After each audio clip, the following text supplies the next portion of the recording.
Captain, what's happening, guys? Welcome back to another episode of Enter the Flozone podcast. I'm your host, Sumant Chatterjee. Man, we've been on hiatus for a while for this podcast, but we're back. You know, I've had a lot of revelations. I've been walking through portals, you could say, walking through different dimensions, and I've completely almost crushed my old ego in a sense and reinvented my avatar. So it's great to be on here with an amazing guest we have for you today. Today on the podcast, we have Francesca Sipma, who is the founder and creator of HypnoBreathwork, and she helps high achievers. She helps people unlock their purpose, and she's a coach, a hypnotherapist, and a speaker. How are you doing today?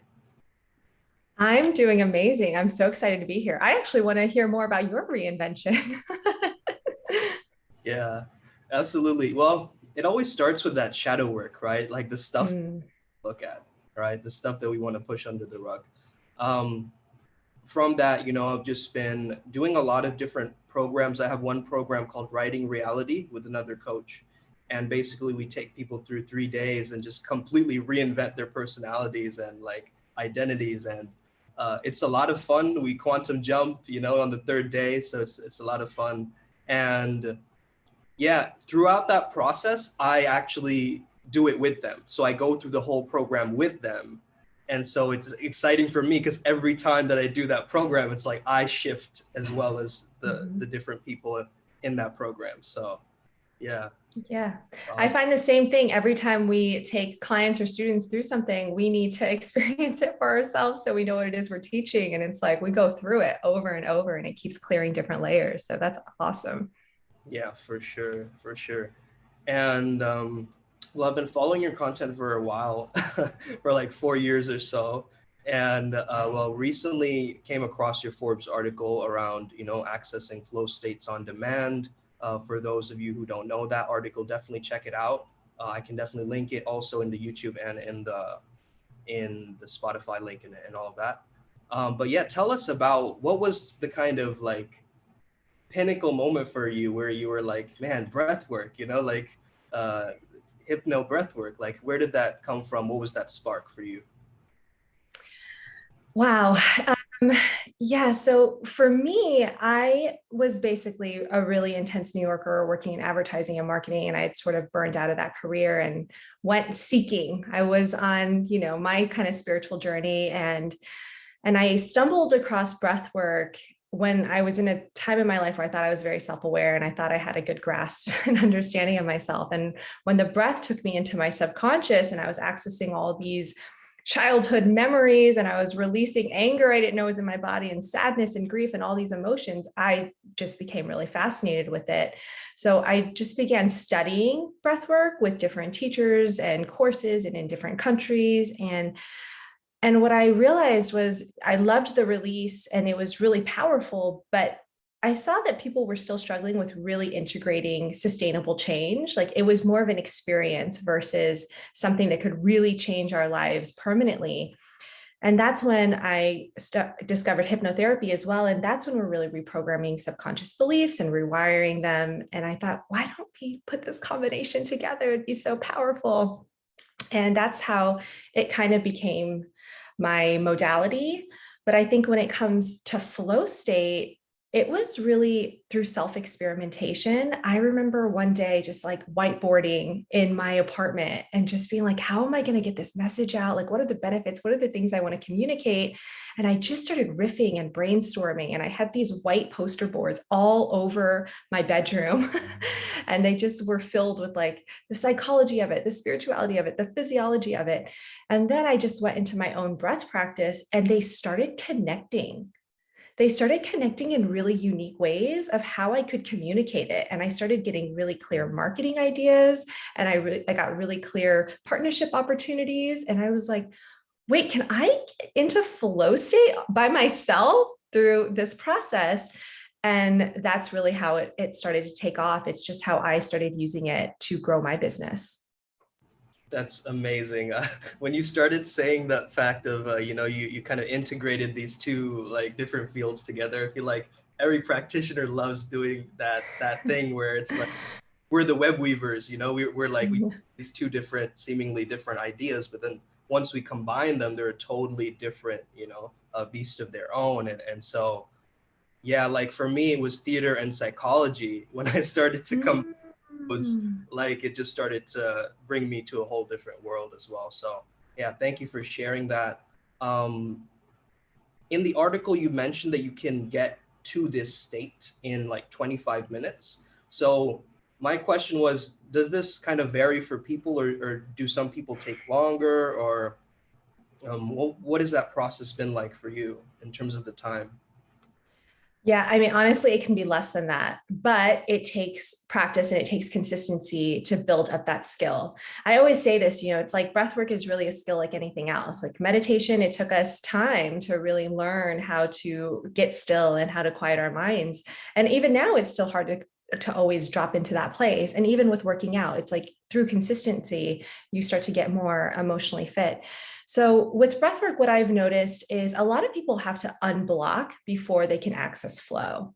So there will be times where I'm like, okay, this is the project that I want to focus on in my session, and I need to get creative ideas and I need to get clarity on it. But if I'm not dealing with the emotions that are going on at home, or if the highest emotional charge in my body is a different trigger or an agitation or frustration or sadness or whatever those things are, that has to clear first for our channels to be clear and us to access that higher consciousness.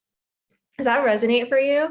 So if you're going on with something emotional in your body, if you've just got into an argument, with a parent, and then you're like, okay, I'm going to get really creative and I'm going to think about my business. Your body's like, no, you're going to cry. You're going to cry about whatever's going on in your life. So there is this really beautiful craft and finesse about unblocking our emotional states to make sure that we're fully clearing anything that's suppressed, any stagnant energy, any suppressed emotion, and then being able to really set a clear intention and focus our minds onto finding solutions for a project or task. Definitely. And I think for me personally, like in the different shifts of my journey, I've noticed that when I've really taken out that emotional gunk, the kind of residue, that like, then that's when things start to shift, and that's when the manifestations start to happen. Because a lot of people are like, oh, I want to manifest, but then they have all of these different doubts and like all this stuff that the subconscious creeps up. And yeah, I love the fact that you also mentioned sustainability, because a lot of people, they think of flow states like, yes, it is this temporary state, but then how do we create a lifestyle out of it, right? How do we create this like journey for ourselves where we're able to sustain it? So talk to me about that. I know that you also use binaural beats. Like I'm a huge binaural beat nerd myself, and accessing the music as well as the breath work. So what have you found is the best combination, or like what are the things that you tell people through the breath work? Is it a guided exploration? Yeah, so it's really a formula that I've crafted, and it really started through what you're saying right now. It's like when I went through my first 7-day breathwork retreat, after I had felt through all the emotions and released a lot of the things that had happened in my past and got to the root of different behaviors, at the end of the 7 days, I was like, I've never felt so light and clear. Like my intuition was on fire. Like my whole body's buzzing right now, just thinking about being in that state.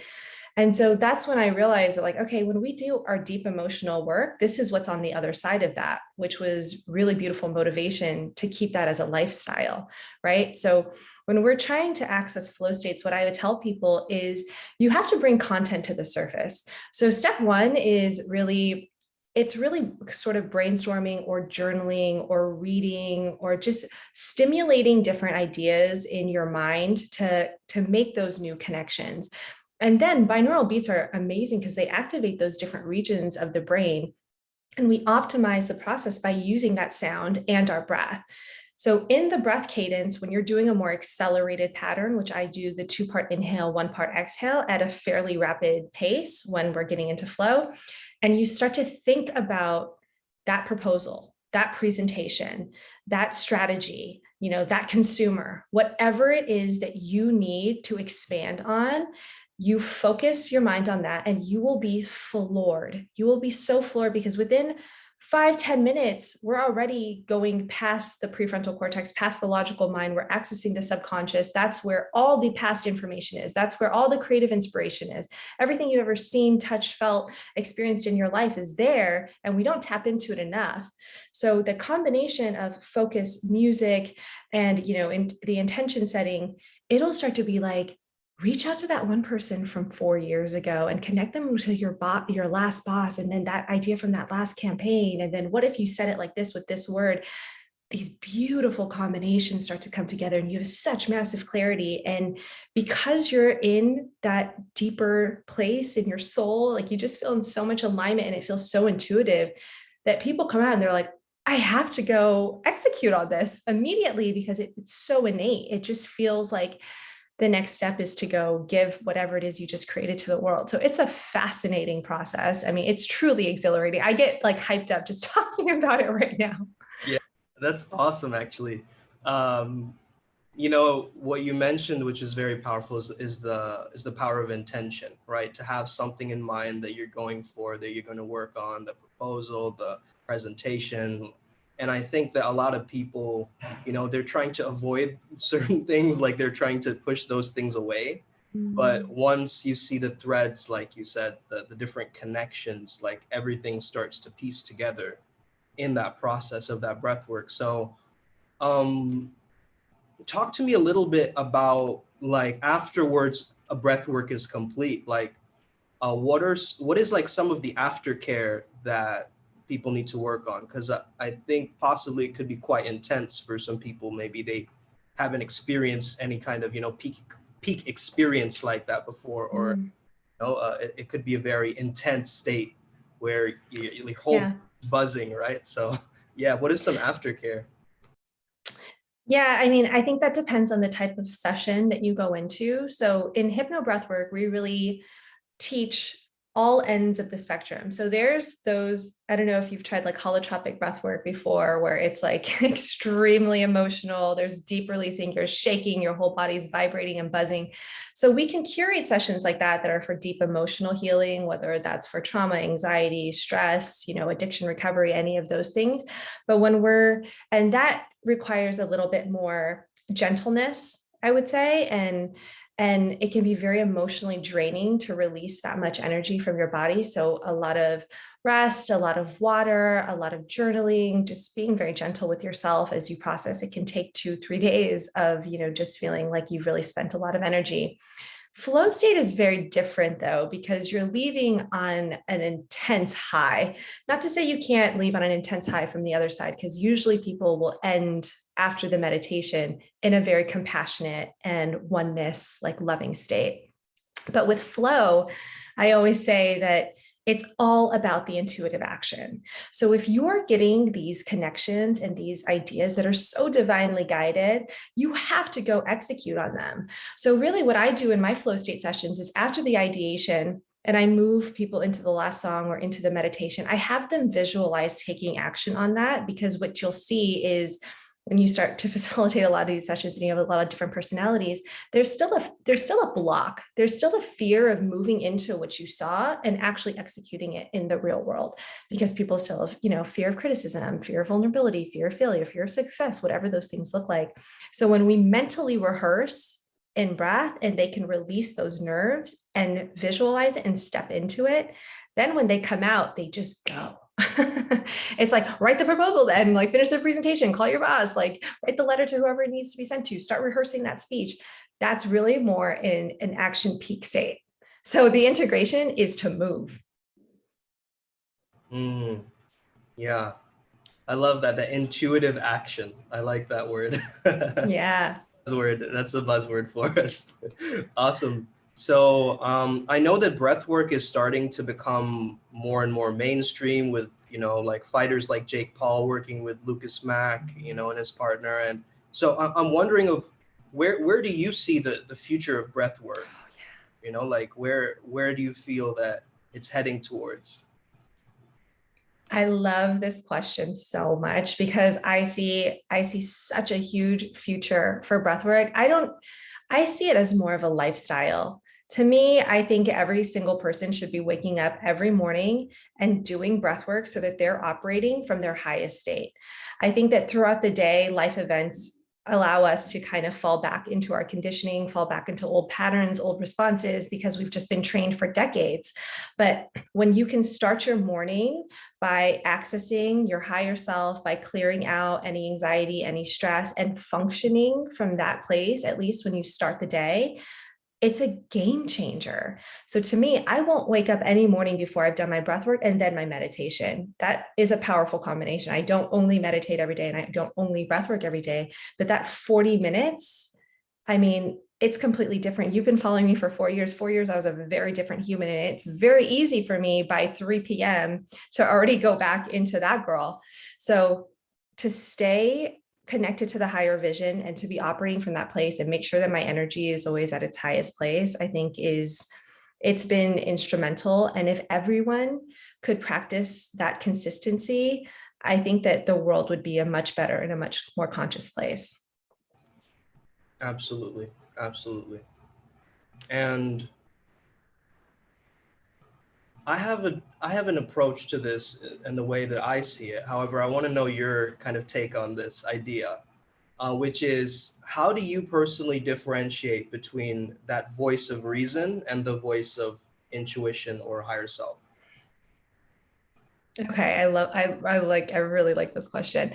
If it doesn't come from my breath, if it doesn't come from stillness and meditation, I don't do it. And even when I feel like I have a strong gut instinct, I'll table it and I'll take space until my morning practice. So when I say intuitive action, I live by that every single second of my life. Every decision I make in my business, in my personal relationships, I'm like, does that feel right in my instinct, in my gut, in my inner knowing? And usually I won't know until I'm in those very still places through breath or through meditation. Mm. What about you? What's yours? Well, I think it's more to do with feeling rather than thinking, because thinking is Mm. and future based, whereas feeling into that presence, into that flow is more about like a little whisper that you get, or it's not very logical, right? It's not like an essay that it gives you. It's more like a gentle nudge. You know what I mean? It's sort of like a symbolic kind of thing that comes up, or a synchronicity that comes up. So that's kind of how I experience that. Yeah, I think what I'm saying is actually a combination of both. Like I'll hear that and I'm like, wait, was that from my mind or was that from somewhere else? And just to double check, just to make sure if it comes in my practice in the morning, it's a hell yes for me, or it's not in alignment not right now. Amazing. So I have this analogy of, being centered as a merry-go-round. So like, when you're on the edges of the merry-go-round, it feels like you're spinning, there's lots of chaos. But when you're at the center of it, you kind of feel that, okay, I'm in control, like you're seeing the world kind of passing you by. And we use these words like alignment, centered. What is your kind of definition of alignment or being centered in your own beingness?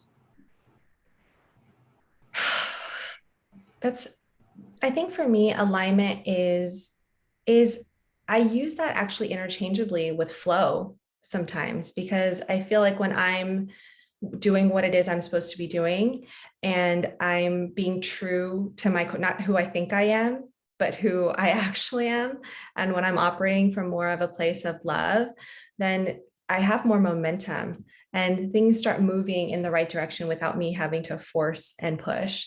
So alignment for me I would say, is being really present, is being really true to myself, and is being in a state of flow.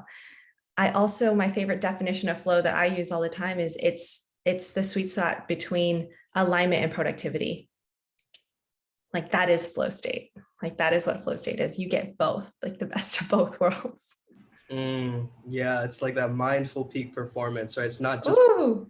like the hustle, but it's like, yeah, the aligned hustle for sure. Yeah, Mhm. that's awesome. I love that. Yeah, it's like a combination of that magnetism as well, right? It's like, yeah, that alignment, that magnet. It's like we have so many ways to describe this, right? Mhm.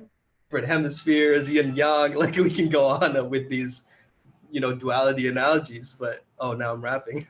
But basically, we we start to discover something truly fascinating when we start removing these different energetic patterns, like you were saying earlier. So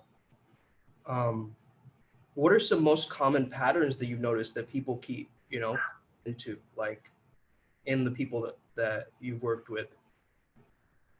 Oh my goodness, I could talk about this for days, but the most common pattern I see in men is the need for certainty, the need for security, and also sort of this innate pressure to provide.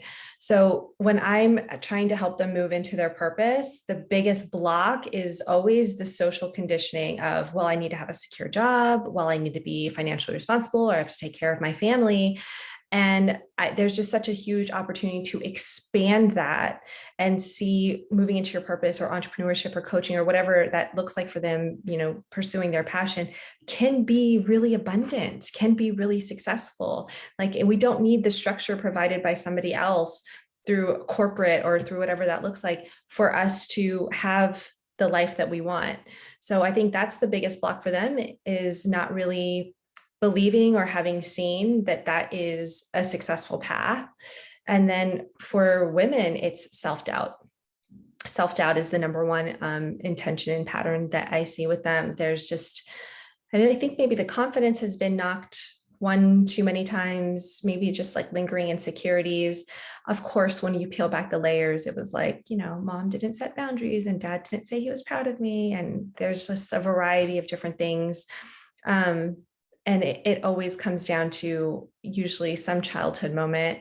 It comes down to some childhood moment where maybe one parent wasn't so present or didn't give us the validation that we needed. And that's kind of the process that they're in now, is the reparenting process and giving themselves that feeling of I deserve this, or I'm enough, or I am worthy. But yeah, there's a slew of limiting beliefs. Absolutely. Yeah. So how does somebody who, let's say, they get triggered by a certain reaction or a moment, right? How do they get back all the way back into that initial first trauma? Let's say, for example, like, oh, I didn't get invited to this party, and that links to your abandonment issues, or something along those lines, right? How does that happen? Like, what is going on there, Yeah, so it's a very similar process to flow, actually, where we set the intention and we bring the content up to the surface. So likely around that topic, it'll be, fear of rejection. So we'll just talk about it for a little bit. Like, okay, what does that word mean to you? And what were some times in your life that you maybe felt that? And what are the emotions that come up? And what are the stories that you're telling yourself from that? I spend very little time in the upfront, just enough to start to stimulate some memory and get it moving. But 9 times out of 10, actually more like 10 times out of 10, what our conscious thought thinks and what our subconscious reveals is completely different. So even if they are very self-aware, even if they've been in a ton of therapy, they've done all the modalities, they've done, Reiki and Ayurveda, and they do yoga daily, and they've tried all the things, when they go into breath and we put the right music to the right cues, and I will say it to them, find the earliest memory of where you felt rejected. Boom. They thought it was when they were 17 and that guy, ditched them at the prom. And it's really when they were 7 years old and mom picked up their little sister before they picked them up. And they just get to the root of these moments that they can't even consciously remember, that we could have spent an hour brainstorming on where this came from. The subconscious reveals the highest emotional charge and the earliest memory. And with consistency, you can access and pinpoint those moments and get to the root of whatever is triggering you right now very quickly, and release it, which is the more magical part. Yeah, that's absolutely brilliant, because, the subconscious mind is so abstract at times. Sometimes when I'm journaling or something, I'm like, did I really write that? Or I'm like, what does this even mean? Or what does this link towards? And I think after a few moments of reflection, that's when it truly starts to piece together, because in the flow state, we do have, the struggle phase, release phase, the flow, and then the recovery. And a lot of people forget to kind of go in that order, or they get stuck in one and they get so obsessed with one that they kind of leave the other ones by the wayside, or they're not able to stay in that pocket for a long enough period of time. So what are your favorite ways of getting into flow? I haven't asked you that yet. I mean, I seriously feel like most days, at least for the first couple hours of my day, I am in a flow state and I do it from breath. I have my own, morning routine and my methodologies of these are the creative things I want to work on. And I will time block for each one of those and I'll make my priorities for the day. And then I'll just make that my focus point and my intention for when I go into breath. Like, okay, this is the workshop I need to start putting together, or this is the mini campaign, and this is the outreach program. And I'll just block those on different days. I'll put on either the binaural beats, or sometimes I go more trancy, more upbeat dance music to really hype up my energy. And I'll just focus on that. And I'll write like crazy. I will have messages that come through where I'm like, is that really what I need to say? And then I just trust it and I put it out there, and people will come to me and they're like, it was this sentence you said that I was like, she really gets me. And I was like, dang, it's the one my conscious mind wanted to take out. But I use breath, I use meditation, I use cold therapy. And I try to optimize and make that stay as long as possible all the time. But I also know that I really have to do my deep emotional work too when it comes up to clear, so that I can tap into that on demand. Hmm. That's awesome. What is it about that like resistance that, people seem to like really like that when we push into that, or when we put out that truth, even when we feel that internal like maybe, is there something to that? That fear is where, our next task is, maybe, as Carl Jung says, or is there something, Hmm. you know, related to that you feel is relevant? I think it's a multitude of things. I think it's our brain's innate survival mode. I think it's just, resistance to change. I think people just feel very safe, very comfortable. You'd be shocked at how many people have accepted, living a baseline life, like, and just thinking that this is just how it's supposed to be. And these are the cards I was dealt, and they just get used to it.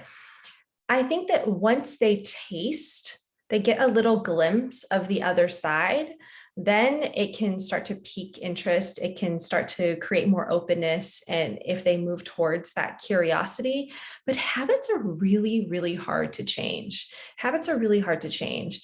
I see that, as I'm trying to move people into doing breath work more consistently, because they'll have a really big transformative breathwork experience. They'll say, this is the first time I felt this kind of peace or gratitude or self-acceptance ever, or in years. And I'm like, great. So let's start practicing every day. And they're like, whoa, whoa, whoa. And I'm like, why wouldn't you want to feel that love every day? So I think it's a little bit of just conditioned behavior patterns. It's a little bit of subconsciously staying small.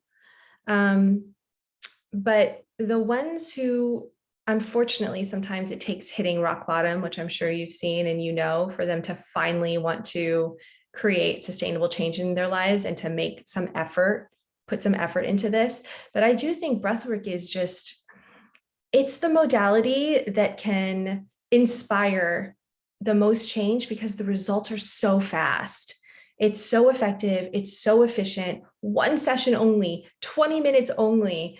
And people are, going into the cosmos and they're like, their whole body is vibrating and shaking. So they know something's happening. And that just might be the thing that changes their life. Definitely. Yeah, that's so interesting. Like, I've noticed that a lot of people, they resist certain experiences because of memories that come up for them. Like, for instance, like a lot of people have heart walls up, or they have like armoring that they kind of build up, and they kind of, whenever they get into a new relationship, they either self-sabotage because of that, Mm. things like this. And I know that the heart has an intelligence of its own in a lot of recent research with heart math, and these kinds of new findings of heart coherence. Um, is there a space for people to really tap into that with flow state? Because I've heard of heart rate variability and these kinds of different, practices related to flow state and the heart. I actually got a Muse very recently, so I've been trying to tap into that myself. However, what do you feel like is the connection with the heart and with flow state? That's a great question. I think the connection with heart and with flow state is when you make the mission greater than yourself.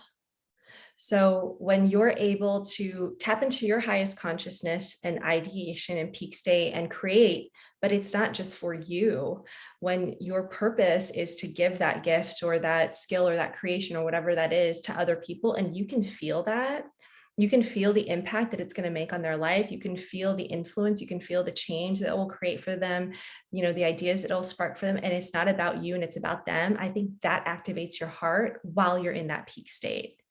And so if you can find that combination of this like exhilarating clarity and creativity, but simultaneously this love for others and wanting to give, that is, talk about a mystical experience. Hmm. Yeah, definitely a mystical experience. And yeah, after a lot of breath work, it has kind of a similar effect to like, like when you're tripping, or maybe if you're like, going on a run really fast or something. Like there is that peak state, where people can tap into that. And oftentimes those elevated emotions are great for those manifestations to happen and things like this, right? So yeah, go ahead. See, you got it Yeah, right there. Yeah, you got to download. I did. I'm like, well, the interesting thing about that is when I guide for some of the more emotional or healing experiences.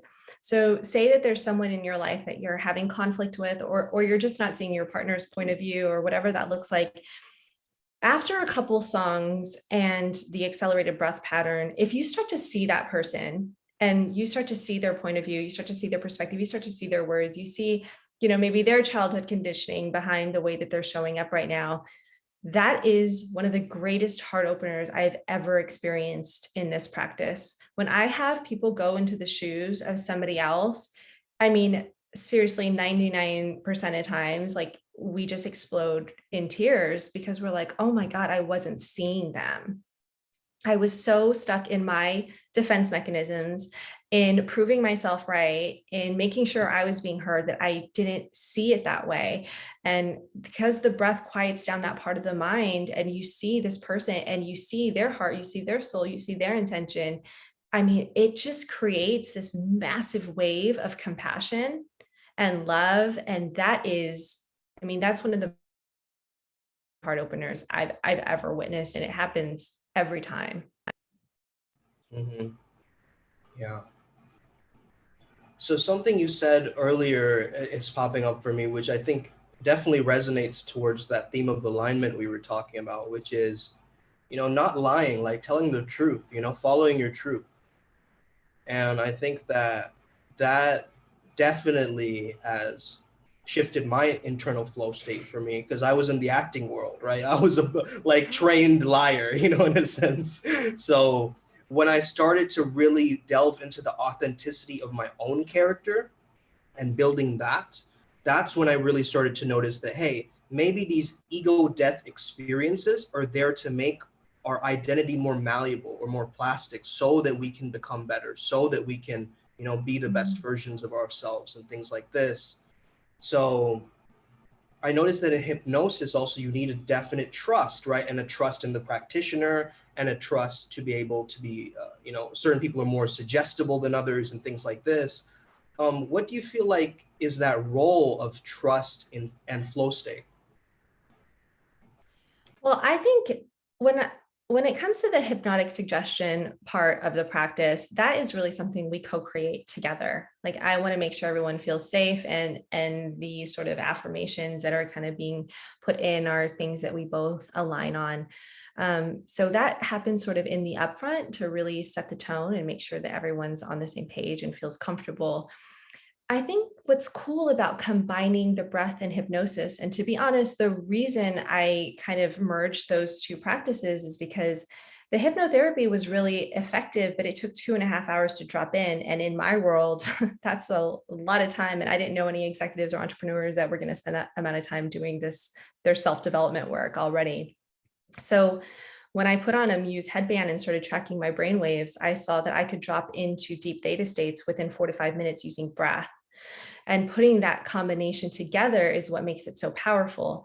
But when you infuse breath into the hypnosis, the answer comes from within. It's not from the practitioner.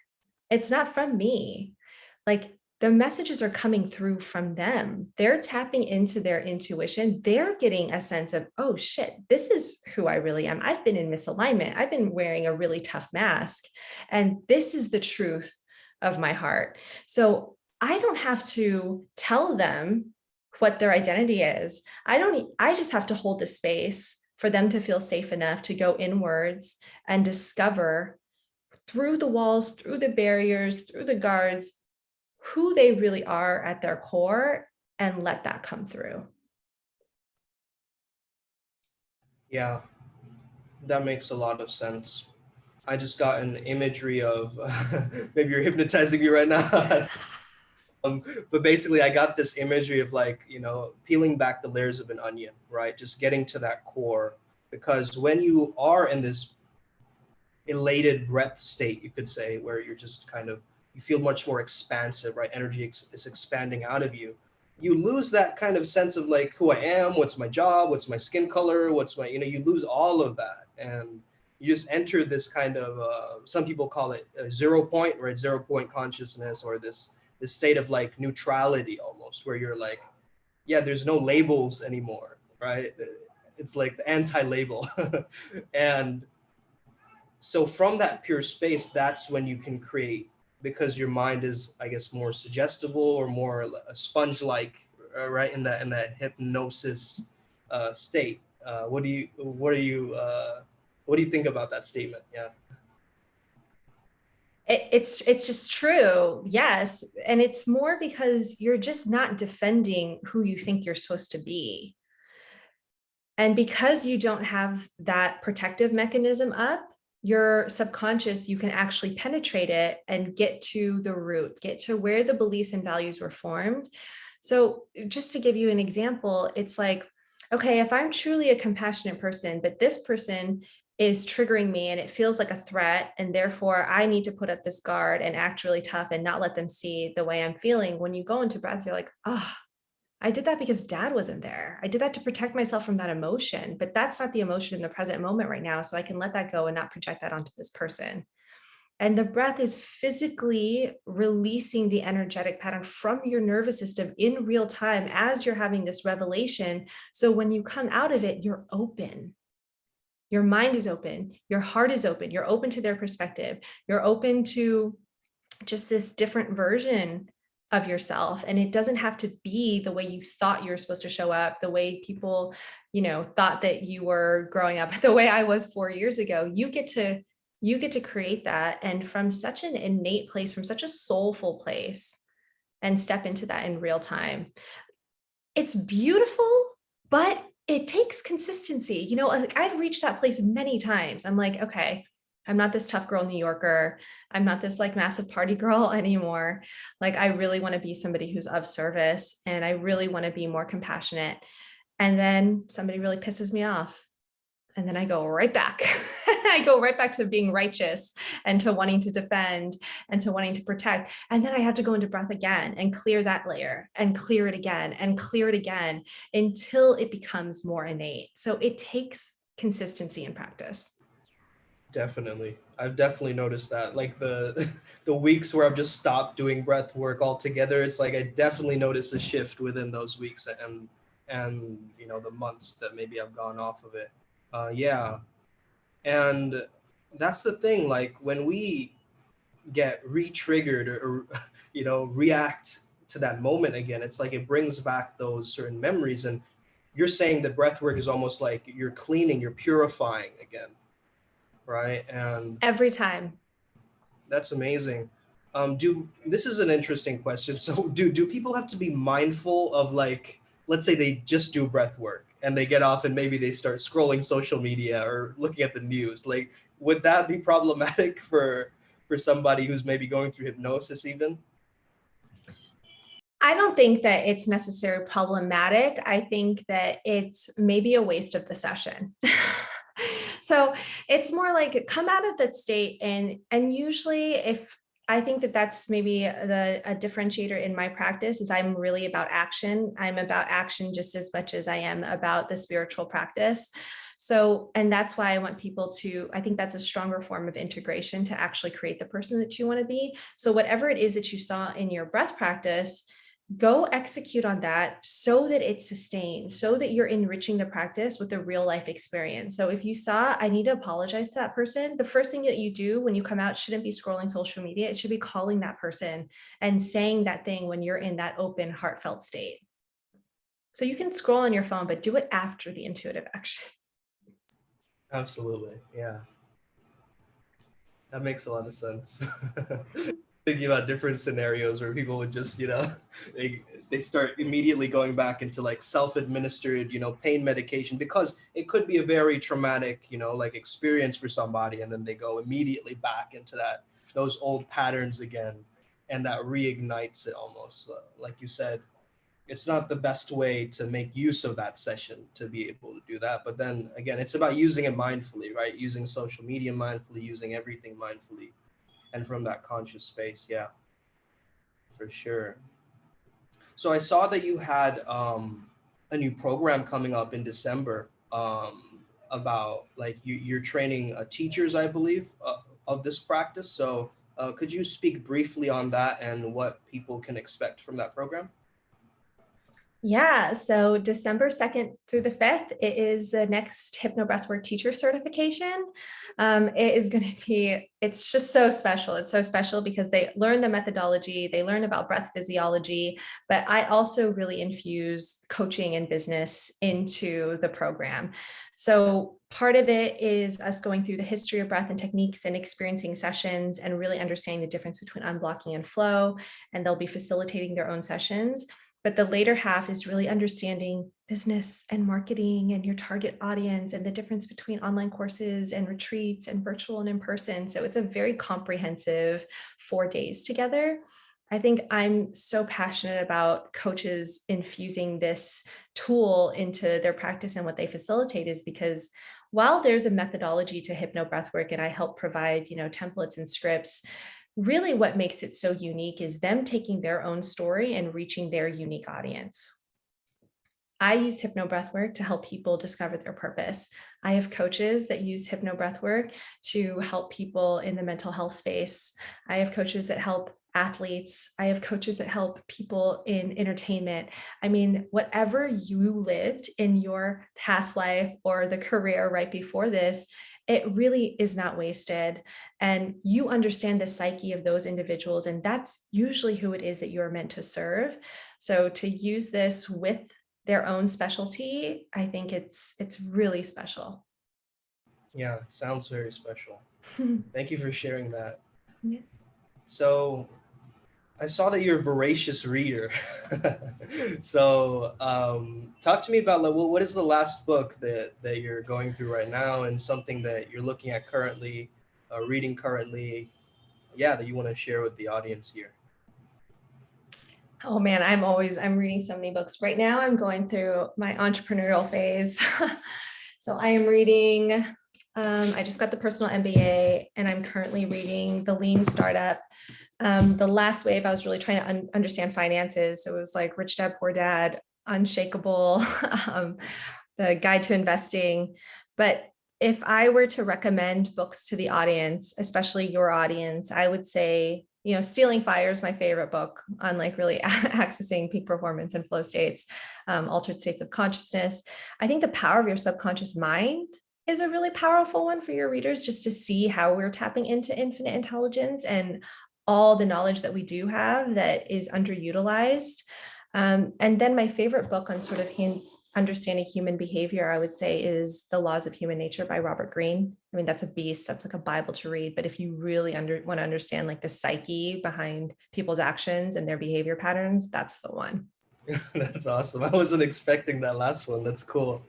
Yeah, definitely. Robert Greene is almost like, I feel like sometimes when he writes, it's almost like he's this mad scientist genius behind like a clock tower, like just, with all of these different like ways that he sees the world, and like he's going back into historical times and like, writing all these stories from that point of view. Yeah, it's brilliant. It's brilliant.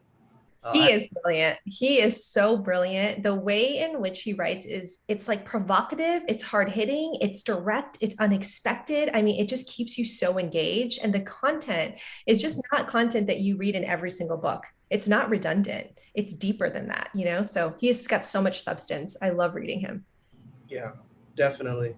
Yeah, right now is going through Mastery, Art of Seduction, as well as a couple of other ones. Power. Oh, yeah, the 50 Cent one as well. 50th Law of Power, or something like that it's called, right? Yeah, it's awesome. I actually came across this book called Transcend. I don't know if you've heard of it. Yeah. Was it through Brent? Yeah. I read it too.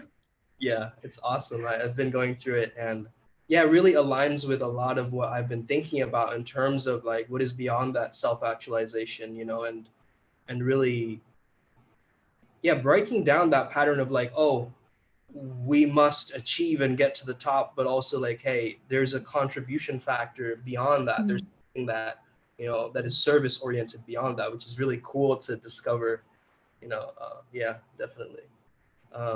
What is your experience of that in terms of, you've been this kind of, as you described, like this kind of New Yorker, like fast paced kind of lifestyle to more of a, intentional, conscious space where you're being a service provider. What did you notice were the biggest shifts in that journey? Well, if I'm being really honest, I went from one extreme to the other really quickly. So when I went on my spiritual sabbatical, then I was like, okay, I'm present, I'm meditating every day, and I'm just living and acting on my intuition. And then as I started coming back into the professional space and figuring out how I was going to, start my business and monetize from this, I realized that there was integration of the two. So I'm still really driven. I'm still very ambitious. Like my work ethic really didn't go anywhere. It's just now channeled into something more meaningful, more fulfilling, and that's not about my ego, but actually of being of service. So a lot of those personality traits are still there. I think I just really opened and expanded, and I found a way to tap into something bigger than myself on a daily basis. um, but I still see it all the time. I'm still like, oh my God, I'm like hustling and grinding today. It's like 5 a.m. I'm like da, da, da, da, da, till 10 p.m. I'm like, that was New York stuff, but I love it. I really love it. So I think there's an opportunity for everyone to realize that there's just an integration of both worlds. It's not that we have to completely abandon, our old sense of self. Take the characteristics that you like and keep growing and evolving and keep learning. We don't have to have it all figured out right now. I'm still a work in progress. Yes, that's great that you're sharing that, because I'm sure, a lot of the audience might be feeling a similar way to you in that, it's important to bridge those two worlds. It really is. And, I've had a similar journey in that, I was trying to merge these two worlds, metaphysical and physical, or, East and West. And, because I lived in many different countries growing up too. So that kind of, changed my person. That's like a macro flow event, right? When you move to a new place and you're like trying to integrate everything after that. But yeah, now I'm back in India, and it's almost like I made the journey back to the self. And oftentimes, isn't that like every movie we watch, right? The character goes on this hero journey and then it's back towards the self. And so, yeah, it's just been a very interesting journey. And yeah, I want to thank you for being on here today and, sharing so openly and honestly and being so present with us. And Yeah, is there any, oh yeah, I want to leave with this final question. So if you had to yell one thing through a megaphone, right, and the entire world, entire universe could hear it, what would be that message? Act on your intuition. Take intuitive action. That's what I would say. I think if you operated less from your head, more from your soul, more from your heart, then things will unfold in magical ways that you couldn't logically predict, and you will see a lot more synchronicities in your life. Beautiful. Yeah, I think the two keywords in this podcast is like intuitive action and aligned productivity, which I thought was really cool. Yeah, I'll definitely be keeping those in the back of my back of my mind. Awesome. So yeah, where can people find you, Francesca? You can go to my website, it's francescasipma.com, or follow me on Instagram at Francesca Sipma. I'd love to hear from you guys. Awesome. Thanks for being here once again. Have an incredible day to you listeners. May the flow be with you and may you never be the same again.